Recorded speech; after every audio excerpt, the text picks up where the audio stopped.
So, what happened to Ratchet & Clank Into the Nexus for the PlayStation Vita?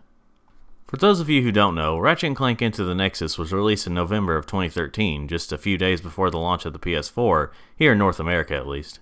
It was the last PS3 Ratchet & Clank game to be released, and canonically takes place before Ratchet & Clank Rift Apart.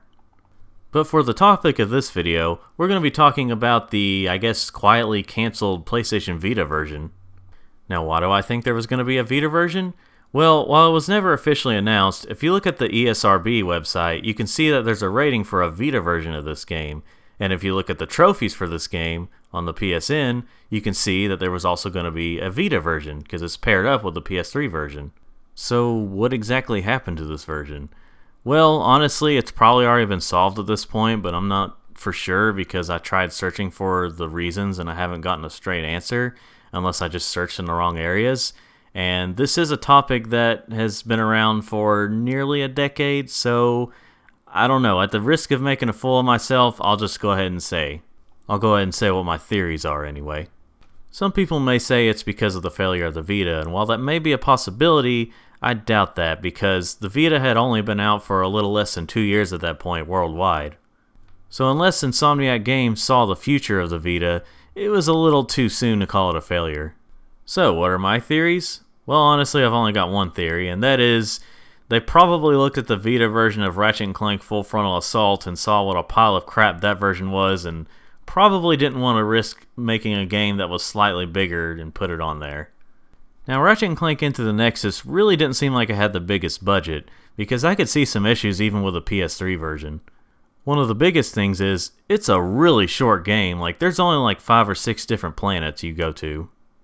And considering how linear the Ratchet & Clank series has gotten, that's pretty short.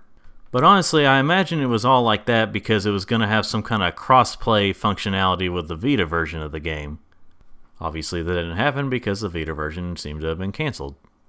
And given that the ESRB had already rated the PS Vita version of the game, and also with the trophies on the PSN, I imagine this was cancelled late into the development of it. So with all that said, at the end of the day, I think it was cancelled due to the fact that they were afraid it was going to turn out like Full Frontal Assault on Vita, and they didn't have the biggest budget to really fix it up to make it run better.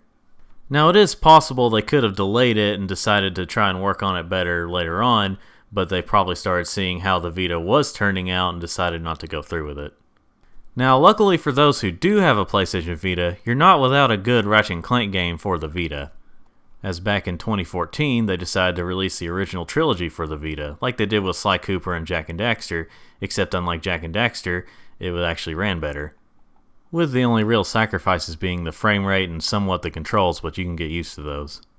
You do also have the PSP games and Full Frontal Assault, but, if you want a good Ratchet & Clank experience, you'd go with the trilogy on there. Well, anyway, thanks for watching, or just listening, depending on what you did. And I don't really have a real name for this kind of video, I just sat down and decided to make it. And if there's any additional information that I didn't know about, I'll either put it at the end of this video, or I'll put it in the description. Who knows, we'll see. Anyway, thanks for watching. Well, as I predicted, here's a last minute update for this video. Turns out I was right. It was because of the Vita version of Full Frontal Assault being the reason that they canceled the Into the Nexus on Vita. So, yeah, that's pretty much it.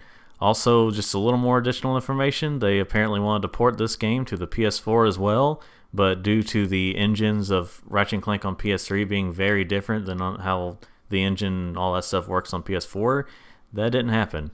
But anyway, I kind of wasted my time with this video, but I hope you still enjoyed.